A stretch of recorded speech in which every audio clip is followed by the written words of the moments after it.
shadows ruled the land. Brooding beasts both big and small devoured lost souls with gaping maw. Legend says they lurk among us this hour. Just take a look within the Austerian Grimoire. Oh, you. Well, it's about time, my friend. I have waited weeks for your arrival. What is your excuse this time?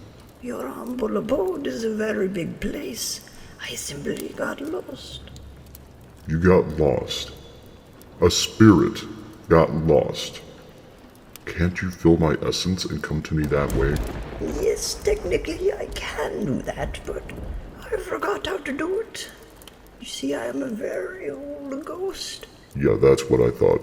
And now you have wasted all of my intro time, which means we just have to go straight into today's story. Thanks.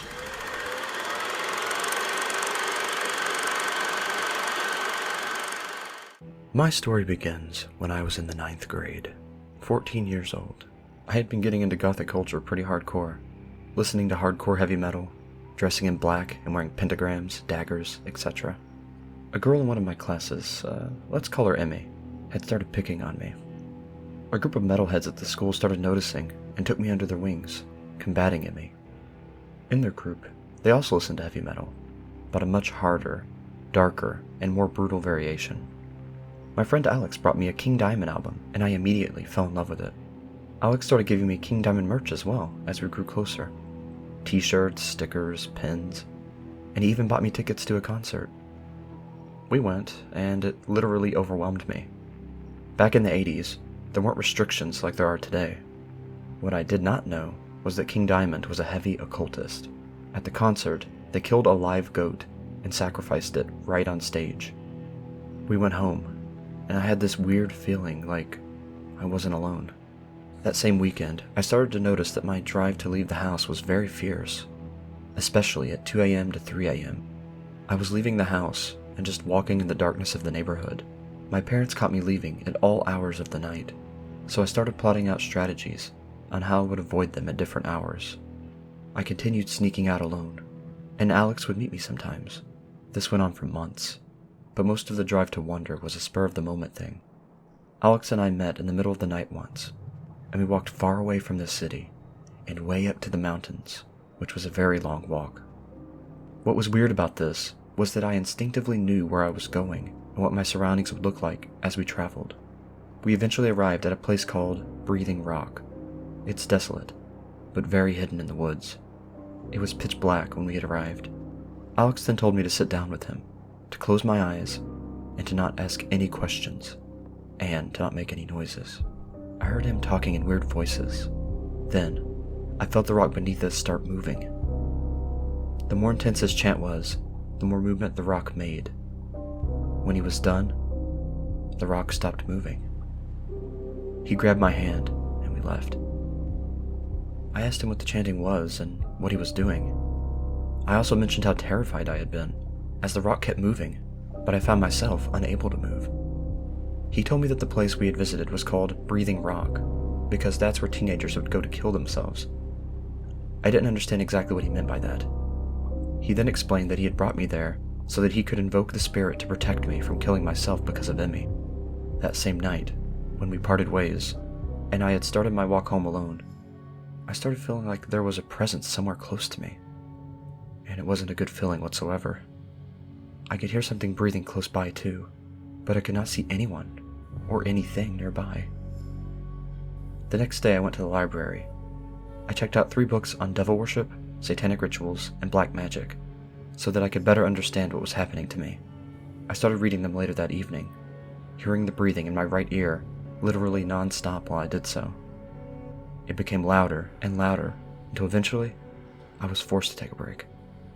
I kept reading the books after that, and each time would be met with the same breathing. My mom said that she started hearing someone speaking in a foreign tongue in my room, but only when the door was closed. And my sister told me that I would stand in the hallway and talk weird in the middle of the night, but I have no memory of any of that. As I got heavier into the books, I started noticing a foul smell in my room. My cats no longer wanted to be in there at all, and would sometimes hiss at my room from the hallway. My cats were reacting with such extreme aggression, but this only happened when I would feel that heavy presence of something unknown. I could hear that loud breathing. When I finished the first book, it was just after midnight. I had fallen asleep quite quickly, but I was having a really bad dream of falling into fire and blackness. My family hovered above me, but couldn't reach me no matter how hard they tried. I woke up frozen in fear and tried to calm myself. I finally was able to get myself up after a lot of effort, and I went to get some water. When I opened my bedroom door, my family were all standing there, but zombie-like, mumbling words that made no sense as they stared at me. It practically scared me to death. I thought for a second that maybe I was still in that dream. I asked them what they were all doing up. Then, all of them simultaneously turned to the left and walked back into their rooms. I just stood there at the door, completely dumbfounded and terrified of what this could all mean.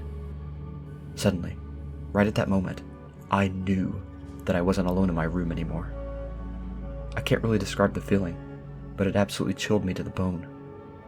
I pushed myself to look behind me, and there it was. It was just standing there, right in the corner of my room. I started to chant our Buddhist prayers. I couldn't move. I was shaking, and this thing just continued to watch me. Minutes on end, the thing stared at me. Then, it just dissolved into the air. I was completely paralyzed from fear. My mom found me leaning on my door and asked me if I was okay. I looked at her and asked her if she remembered standing in front of my room with Dad and my sister. She told me no, and mentioned that I hadn't been acting like myself for some time now. I asked everyone if they remembered anything. They all said no, that they were all sleeping. My mom said we should go talk to someone. That very same morning, until mid-afternoon, I felt so much fear that I could hardly stand it. I decided to grab the 3 books and return them to the library that day. I did return them, in person, with my mom and Dad. Keep that in mind. That night, I got a call from Alex while our family was doing prayers. He asked me to meet him so we could go back to the breathing rock. I told him no, and explained what had happened. He had no reaction, and kept asking anyway. I continued telling Alex no for the next few days, chanting our Buddhist chant non-stop in my mind. One afternoon, my dad was swimming in the pool, when all of a sudden, he started screaming. I ran out to the pool, to see him being dragged across the concrete by something, only there wasn't anything there. He freed himself, and I helped him inside. Looking closely, I could see that he had really deep claw-like marks on his neck. That night, we began hearing voices, but it was from beneath our home, and we don't have a basement. The phones would ring during the night. We'd answer to dozens of mixed, freakish screaming voices. And one afternoon, my mom was hanging her painting on the living room wall, using a 5-foot ladder, when something pushed the ladder to the side. We all watched it happen. It was so quick, and not one of us had time to react. My mom broke her right shoulder from the fall. All 4 of our indoor cats escaped from the house and ran away, and my lovebirds died. Another night, my sister was locked in her closet, only there are no locks on her closet. We continued hearing voices under our home. Early one morning, between 3 and 4 a.m., the witching hour, my bed started to get really cold. I could feel myself shivering. Something prompted me to go out to the garage, so I did. Something told me to look into a stack of boxes. Inside the first box were those 3 library books on devil worship, satanic rituals, and black magic. I could not believe it. I closed my eyes out of extreme fear and confusion. As I opened them again, I turned around, and there it was. This horrendously ugly beast-like thing just stared at me from the opposite side of the garage. I closed my eyes, praying for it to please go away. When I closed my eyes, it moved closer to me, and it lunged at me, shaking its head violently, and I couldn't move, no matter how hard I tried. It taunted me while it laughed at my fear. Then it vanished again. I was still frozen in fear for several minutes. When I had come back to my senses, I went back inside and into my room, trying to forget about what I had just encountered. I couldn't sleep that night. I started hearing voices above me now, but we don't have an attic either. I remember the 3 library books that I had found in the box in the garage. How can any of these be real? I took the books back to the library the next day. One morning after this, my sister mentioned that her and my mom saw something outside my window while I was at school. But when her and mom went outside to look, nothing was there. They said it was something that made them feel as if they were being pulled in its direction. They could only see it through my window. They could not describe it to me, but they told me that it's something they both definitely feared. A few nights later, I was awakened by a scratching noise outside of my bedroom window. I thought that maybe my cats had found their way back home, but no. I already knew what was out there. I knew it was waiting for me. When I looked at my window, I saw it again. This horribly burned, bloody, grotesque, scary beast with massive sunken eyes that pierced right into my soul. It paralyzed me from my fear of it. Immediately, I started praying and crying uncontrollably. I shut my eyes briefly, and when I opened them, it had moved closer. I blinked again. Now it was right at the base of my window. I couldn't look away from it. I quickly shut my curtain, turned around, and right there on my bed were those same 3 books. I grabbed them and went to the trash, but thought, wait, no, don't toss them inside. Go throw them into the outside trash bins. Too scared to go outside because that thing was outside, I put them in the hallway closet for the time being. I didn't want to go back to my room, so I knocked on my parents' bedroom. They didn't answer. So I knocked on my sister's door. No answer from her either. I went to the living room and saw my family standing in the middle of the room, zombie-like again. All of them with a look of absolute terror in their eyes. It looked so surreal, and I was so overwhelmed with the fear that just gripped every cell of my being. I tried talking, but only sobs came out. I fell to the floor and started crawling toward them. I felt something sharp grab onto my foot. I looked back to see the demon had caught my ankle. I shrieked in terror. I struggled with all my might to get away and begged for help. I was praying out loud and crying so hard I could barely breathe. Still kicking and screaming, I would not close my eyes from fear that it would gain complete control. This went on for so long, but I kept fighting. Finally, it was over. I laid there praying and inched my way to my family. Slowly, they came out of their trance-like stupor, and we all just cried together. We decided to drive to our Buddhist temple to see what help we could find from our priests. The chief priest and his assistant drove behind us all the way from Los Angeles to our house for help. That evening, we chanted together and did our prayers together all through the night into the next morning. In each room, my chief priest placed in Omemora Gahanzen onto the highest place in each room. We did more prayers into the next following evening, praying in each room over and over. As they were leaving, I told my chief priest about the 3 library books, and how they kept making their way back into my bedroom, despite my returning them. He asked me for the 3 books, and I went to the closet and grabbed them. He told me from a distance not to look at any of them. He told the family, turn your heads and do not acknowledge those 3 books. Pretend they do not exist. He took them, but would not look at them either. He was very stern, but so gentle. He told me to never look at this kind of evil ever again. They left, and my family and I talked about the many things that had happened. Since the priest took those 3 books, we have not suffered from the terror of the evil spirit. I have always felt that the beast, that demon, that evil spirit, really was the devil itself. We were told to keep our story indoors, and not to talk about it outdoors to anyone. But unfortunately, because it was so traumatic, we had to get professional help for years. Nothing like this has ever happened again to such a degree, but after talking about this with a counselor, I started to feel its presence again. This made my therapy become more difficult, because things would start to happen every time I tried to talk about it. I'm the only one that saw the devil, even though my family experienced many of the spirit's tormentings. I had to stop therapy every single time I would get into the details. But my family successfully went through over a decade of therapy. My family and I would continue to receive guidance from our priests regarding what happened.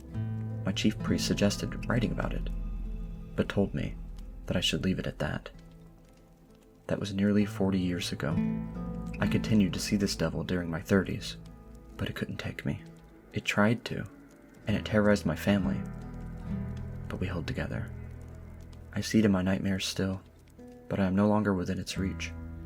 It cannot get anywhere close to me anymore. But that devil will always be something that I can never, ever forget. I do hope you enjoyed our true tale of terror this evening. Again, if you would like to submit your own tale and have your nightmares brought to life, you can reach out to us with the information provided in the description and pinned comment of this video. Come back and visit anytime. If you would like to purchase prints of this week's creature, please see the merch shelf provided below this video or click the link in the description. All proceeds go to the very talented artist herself, Austere, furthering this series and many more projects to come.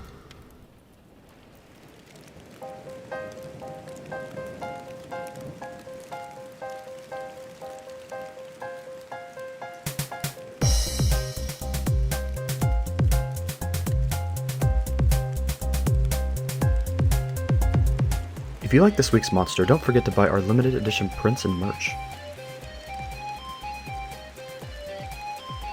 Also, make sure to check out Austere's children's book on Amazon called Twinkie the Llama.